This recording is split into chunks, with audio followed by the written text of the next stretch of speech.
கண்ணன் அப்படின்னாலே ரொம்பவே அற்புதமானவர். அவருடைய பக்தர்களும் ரொம்பவே அவர் மேல அன்பு வச்சிருக்காங்க.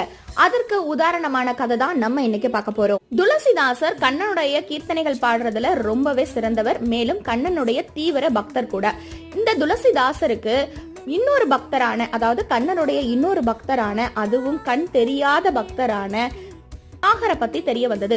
சாகர் கண்ணன் மீது கொண்ட பக்திய ரொம்பவே மதிச்சாரு துளசிதாசர். ஒரு முறை சாகரை பாக்குறதுக்காக துளசிதாசர் போனாராம்.